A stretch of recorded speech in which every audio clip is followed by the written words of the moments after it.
So far, we have introduced 4 different tools for analyzing and synthesizing signals. The chart of the tools that we have seen so far is shown on the screen. Depending on the nature of the signal, say for example the signal, if it is continuous time or discrete time, or whether it is periodic or aperiodic, we have defined these 4 tools: the continuous time Fourier series, continuous time Fourier transform, discrete time Fourier series, and discrete time Fourier transform. So if a signal given to you is continuous in nature and periodic, a more suitable tool for analyzing it is continuous time Fourier series, or CTFS. If a signal given is continuous in nature, continuous time in nature, and it is aperiodic, a more suitable tool that can be utilized is the continuous time Fourier transform. And we have seen that the continuous time Fourier transform can also be used for the periodic signals, the continuous time periodic signals as well. So this tool, continuous time Fourier transform, can be used for periodic signals as well, but a more suitable tool for representing periodic signals, continuous time periodic signals, would be CTFS, or the Fourier series.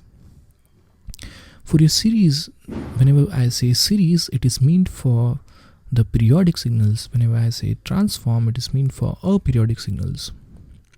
Similarly, for the discrete time case, if a signal given is discrete in nature and it is periodic, a more suitable tool for analysis is discrete time Fourier series. And if the signal given is discrete and aperiodic, a more suitable tool for analyzing is discrete time Fourier transform. And similar to the continuous time case, for the discrete signals, discrete periodic signals, we can use the discrete time Fourier transforms as well. So this discrete time Fourier transform is applicable for both periodic as well as aperiodic signals. And the formulas that we have come up with are shown on the screen. On the left, we have the equations for synthesis. That means the reconstruction equations. On the right, we have the analysis equations. So the red one, the first line, is the continuous time Fourier series. The second one is the continuous time Fourier transform. The third row is the discrete time Fourier series, where the fourth one is the discrete time Fourier transform. So far we have analyzed these 4 different tools depending on the nature of the signal. What we are left with is the gap between this continuous and the discrete signals. What I mean by that is the bridge or the link between this continuous signal as well as the discrete signal.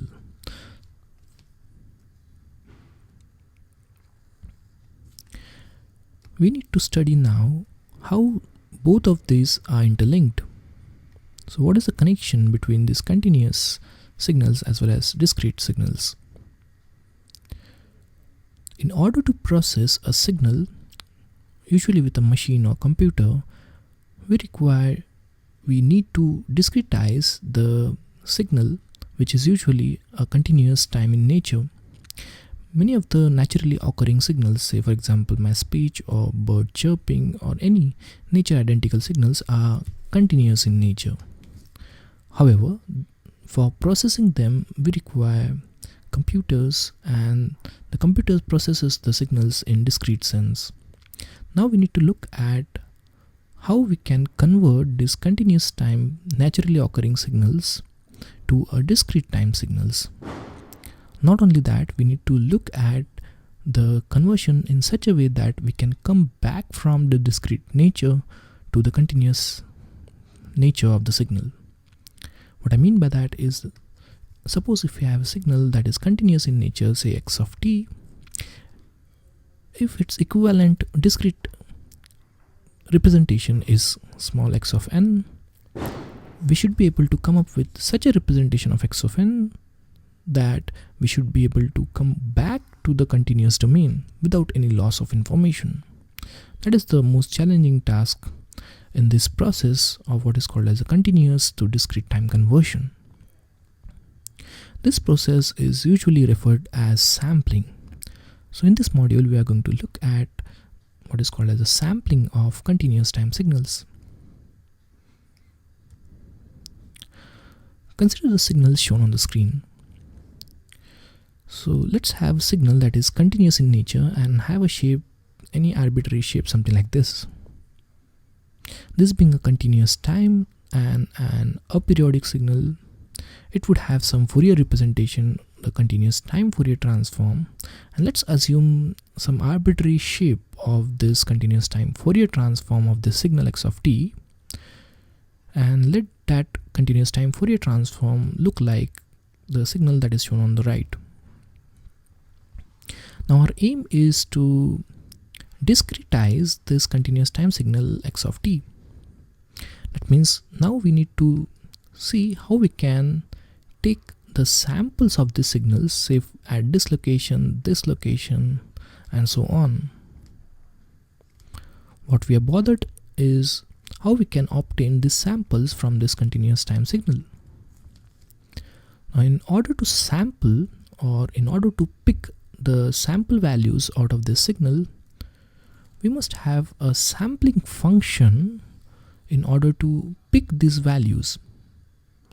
That means we must have something here at this time location and all the time locations as such in order to pick those values from this signal.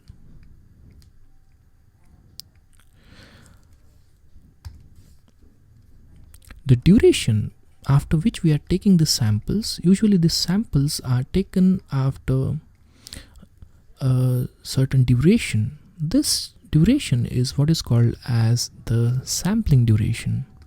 So the samples, the gap between two consecutive samples, this gap here is called as the sampling duration, called as capital T, denoted by capital T, is called as the sampling duration.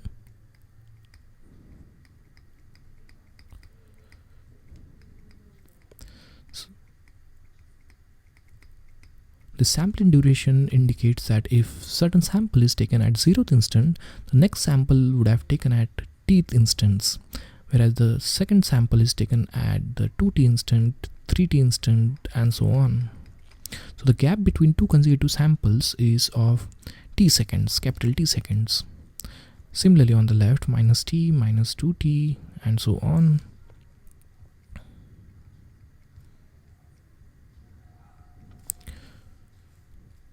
As we have this sampling duration, we do have what is called a sampling frequency. So the rate at which these samples are taken per second is called as the sampling frequency. It is simply the number of samples that are taken in 1 second of duration. So the sampling frequency f is simply the sampling frequency. Let the sampling frequency be capital F, which is indicated as the inverse of the sampling duration, capital T. And in angular sense, in angular frequency sense, it is going to be omega equals to 2 pi by t. Now we need to pick these samples out of this continuous time signal. In order to do that, a proper way to do or pick these samples is using what is called as an impulse sampling. Consider this as a continuous time signal, and which we need to take the samples out of it, and this signal, in order to take the samples in between, we must have something that would pick the samples from these locations. We can do that using what is called as a train of impulses. So what I'm going to do here is, now I'm going to draw a train of impulses. That means the impulses being placed at these corresponding locations. So I'm placing this new signal, let it be p of t, where this p of t is nothing but the samples, the impulses, having impulses located at every multiple of the sampling duration.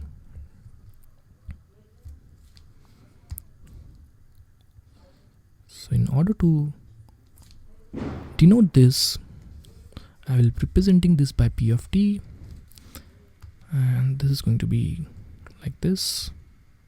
So now I'm drawing some train of such impulses, and I'll be making use of this train of impulses, this function, in order to sample the values of the continuous time signal.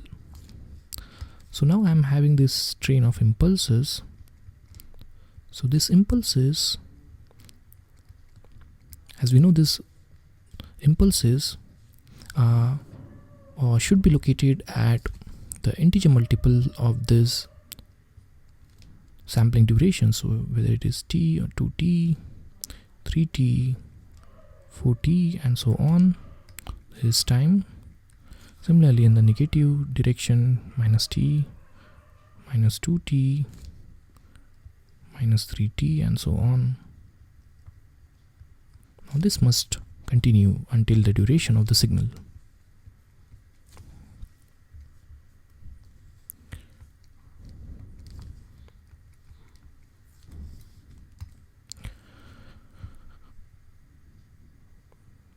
Now let's try to represent this signal P of t. Now we know that this signal P of t is simply a sequence of, or a set of impulses. Now one such impulse is indicated by del of t. So all these impulses are located at every integer multiple of the sampling duration. So I can represent this as del of t minus every integer multiple of this sampling duration, capital T, where this n is running all the way from minus infinite to infinite. This is the mathematical representation for this P of t.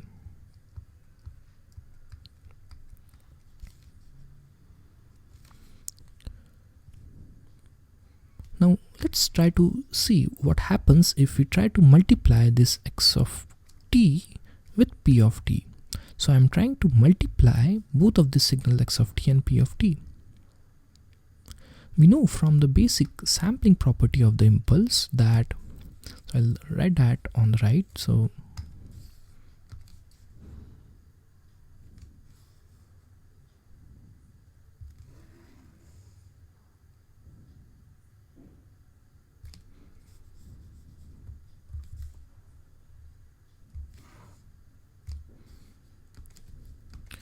we know from the basic sampling property that if we have a signal x of t, any signal, if it is getting multiplied with del of t, what you are going to get is same del of t being multiplied or being scaled by the value of x at 0th location. This is the sampling property of impulse function. So now in this case, we have this train of impulses being located at every integer multiple of sampling duration. So when we try to multiply x of t with P of t, what we are going to get is that we are simply going to pick these values. We are going to get the same train of impulses, but these train of impulses are going to be scaled by the values present at those corresponding locations. So the resultant signal is going to be, so this is the sampling property. This is what is called as sampling property of the impulse. The property of impulse.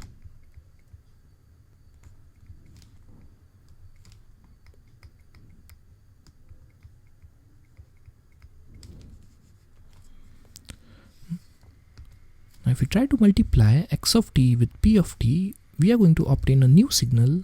Let that signal be xp of t. So xp of t, we're defining that as a multiplication of x of t with P of t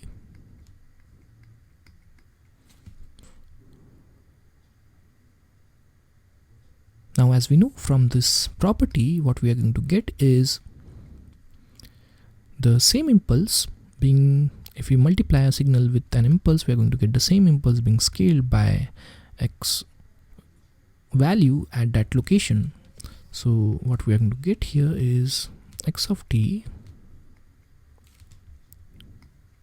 being multiplied by summation of n from minus infinite to infinite del of n t minus nt. So we are having this signal x of t being multiplied by a set of impulses located at this every integer multiple of this sampling duration. So we are going to get the same set of impulses being scaled by the value at these locations. So I can represent that as summation n tending from minus infinite to infinite. The value at that location would be x of nt. So the location here, as you can see, that this is the location of the impulse nt. So it is going to pick the value at that same location nt times del of this impulse is going to be as it is nt, and this is what is going to be xp of t. So this is signal that we are obtaining here after multiplying x of t with p of t. How this signal is going to look? This signal is going to be same impulses being scaled by a factor of the values that are present at those locations.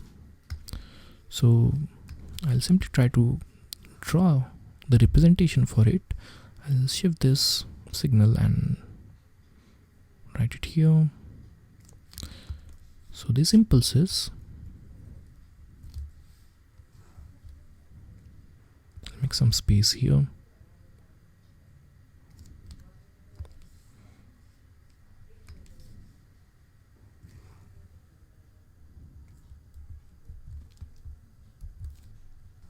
So what we are going to get is similar kind of impulse train.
Now this is the signal that we are going to get, but impulses are going to be scaled. So I'll draw this as something like this. So here the impulse would be scaled at this value, and this would be scaled at something like this. Like that, as you can see from here, the signal, the impulses are going to be scaled according to the size of the signal. So it is going to be like this.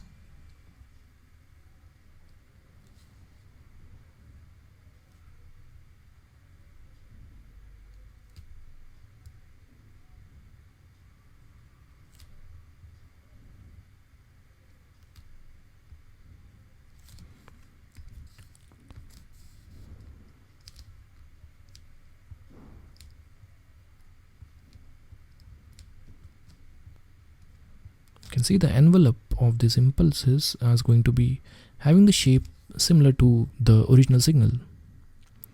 So this signal here, you can see that this signal x of t like this. So the resultant signal after multiplication is going to have a similar kind of shape. So these impulses, which were having the constant area, are not now going to be scaled by the area with having values of the signal at those corresponding locations, that is x of n t. So this new signal is times x of t. So this is xp of t, the new signal xp of t. Now this is the mathematical expression that we have obtained by simply multiplying this signal, and we are going to see this in much detail in the next module. So till that point, just remember this expression. This expression is a multiplication of the original signal x of t with p of t. Move this in the next module.